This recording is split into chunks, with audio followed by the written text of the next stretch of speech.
तनीस, अंधा है क्या?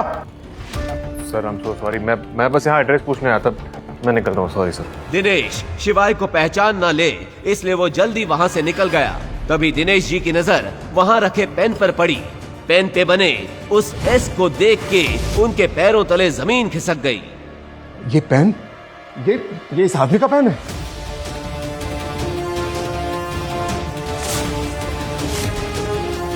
मिस्टर शिवाय 3 साल से कहा थी हमारी कंपनी खरीदने आए थे क्या? क्या कंपनी खरीदने? उस आदमी को देख के आपको ऐसा लगता है कि वो एक समोसा भी खरीद सकता है? द रियलिटी इज कि वो मेरी फ्रेंड नंदिनी का हस्बैंड है। कोई काम वाम नहीं है उसके पास, तो मैंने सोचा उसे कुछ काम दे दूं। तो आपने उसको डांट दिया तो वो चला गया यहाँ से।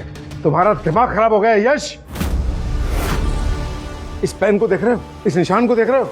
ये निशान उन्हीं लोगों का होता है जिनके पास। कुछ कहते कहते दिनेश जी रुक गए, मगर ये सब सुनकर अब यश की भी हालत खराब हो गई। उसने अपने चाचा के चेहरे पर ऐसा डर पहली बार देखा था। सर आप किसकी बात कर रहे हैं? आप शिवाय को क्या समझ रहे हैं?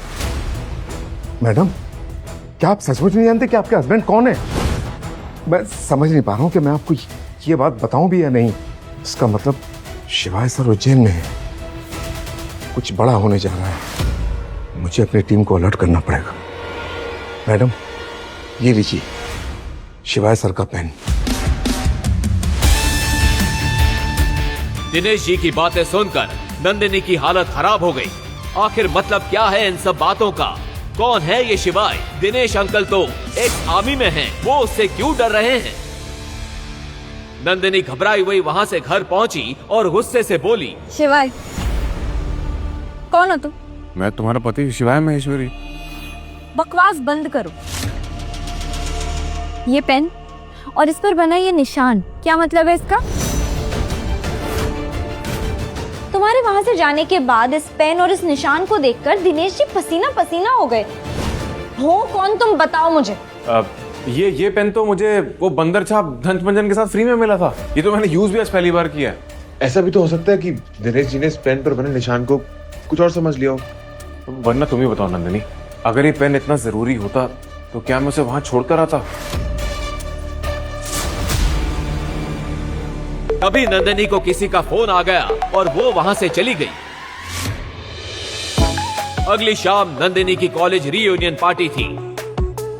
Hey, hi Nandini, you're looking so pretty. पर ऐसी भी क्या जल्दी थी कि तू ज्वेलरी पहनना भूल गई?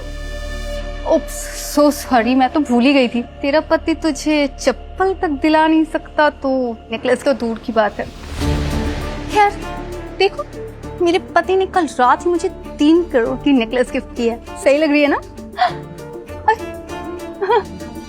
पिछले कुछ दिनों से उसकी कंपनी बड़े लॉस में चल रही थी और वो किसी इन्वेस्टर की तलाश में थी। इस पार्टी में उसका अमीर क्लासमेट देव भी आया था, जो कॉलेज के दिनों में उस पर लाइन मारता था। उसने सोचा क्यों ना वो देव से ही कंपनी में इन्वेस्टमेंट करा लेगी। हाय देव। तभी उसका पति शिवाय बुके लेकर वहां आ गया। अंदर क्लब की भीड़ में शिवाय की आंखें नंदिनी को ढूंढ रही थी। जब उसने नंदिनी को एक कोने में वाइन पीते देखा, वो तुरंत दौड़कर उसके पास गया। नंदिनी उसे देखते ही नाराज हो गई। तुम यहाँ क्या कर रहे हो और ये क्या गंदे से कपड़े पहनकर आए हो? चप्पल पहनकर आ गए हो तुम?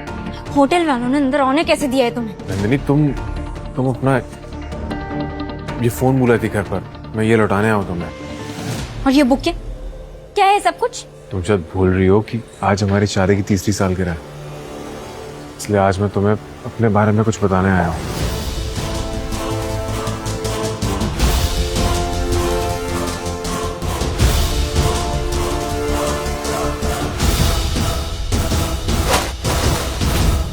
वहां खड़ा हर शख्स अब शिवाय, देव और नंदिनी को देख रहा था।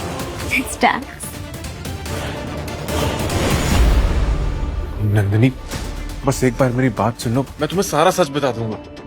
ये फूल देख रहे हो? तुम्हारी औकात इन फूलों की तरह है मेरी जिंदगी में। निकल जाओ यहाँ से, दफा हो जाओ। नंदिनी, चलो मेरे साथ। अरे क्या बवाल कर रखा है यार। नंदिनी बेबी रिलैक्स, तुम्हारा पति नकारा है, मैं नहीं। बोलो कितना पैसा चाहिए? 1 करोड़, 2 करोड़ या 10 करोड़? देव, तुम मेरी मदद करोगे? ऑफ कोर्स करूंगा। आफ्टर ऑल तुम मेरी दोस्त जो हो। लेकिन मेरी एक शर्त है, 2 करोड़ के लिए तुम्हें पूरी शाम मेरी गोद में बैठना होगा। 10 करोड़ के लिए तुम्हें अपनी एक रात मेरे नाम करनी होगी। बोलो मंजूर है?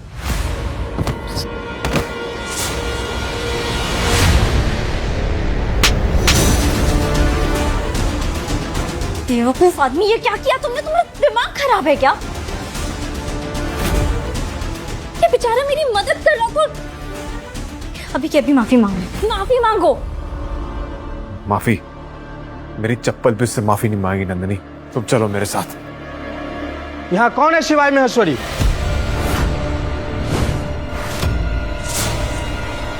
मैं हूं शिवाय महेश्वरी, और अगर मरना नहीं चाहते तो निकल जाओ यहां से अपने चंडू मंडू को लेकर।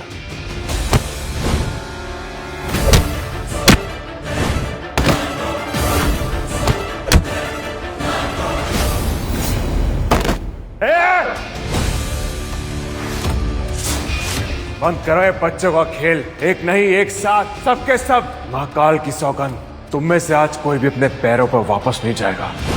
आओ।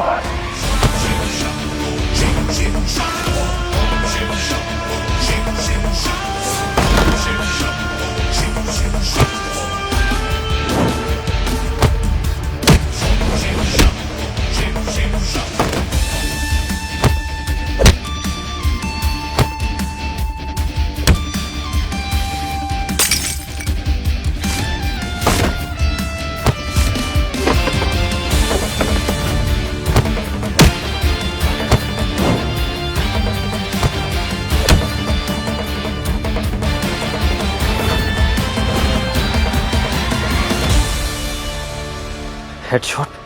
ये कैसी पलटन भेजी तूने? सबके सब माचिस के तिल्ली की तरह ढेर हो गए। ये तो मेरे सबसे खतरनाक आदमी थे। मैं खुद वहां था। क्या? हेडशॉट? बाप रे बाप, वो तो अंडरवर्ल्ड का सबसे बड़ा गुंडा है। उसकी नजर जिस पे पड़ी, समझो उसके दिन गए। तू थोड़ी देर और रुक जा, आ रहा है इन सब का पाप। थोड़ी ही देर में 10 जीपों का कॉन्वॉय पार्टी के बाहर आकर रुक गया। अंदर खड़े लोगों की सांसें थमी हुई थी। हेडशॉट क्लब के अंदर आया। देव ने आंखों से शिवाय की तरफ इशारा किया। हेडशॉट ने तुरंत अपनी गन निकाली और शिवाय पर तान दी। हिलना मत, मेरा नाम हेडशॉट है और आज तक मेरा निशाना कभी नहीं चूका। तुम सब लोग अपनी पार्टी एंजॉय करो। इसको तो मैं अपने ठिकाने पे ले जाके निपटाऊंगा, और अगर इसकी एक एक हड्डी नहीं तोड़ी तो कहना।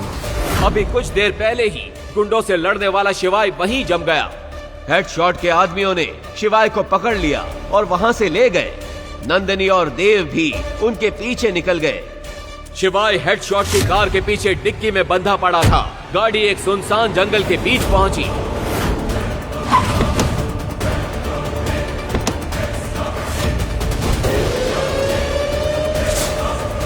जैसे ही उन्होंने डिक्की खोली, सबके चेहरे का रंग उड़ गया। शिवाय वहां से गायब था।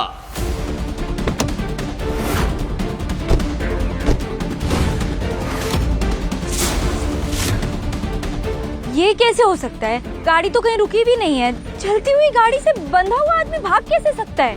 तभी हेडशॉट की नजर वहां पड़े एक पेन पर गई। उसे देखते ही उसके चेहरे का रंग सफेद पड़ गया। ये पेन उसका है क्या? हाँ, वो भिकमंगा इसी से पेपर साइन करता है। तुम लोग जानते भी नहीं हो कि तुम लोगों ने क्या किया है। तुम लोगों ने तो मुझे मरवा ही दिया। मेरा सारा का सारा धंधा खत्म हो जाएगा। अगर तुम भी अपनी जान बचाना चाहते हो तो जल्दी से जल्दी कहीं जाकर छुप जाओ, क्योंकि अब तुम लोग भी नहीं बचने वाले हो।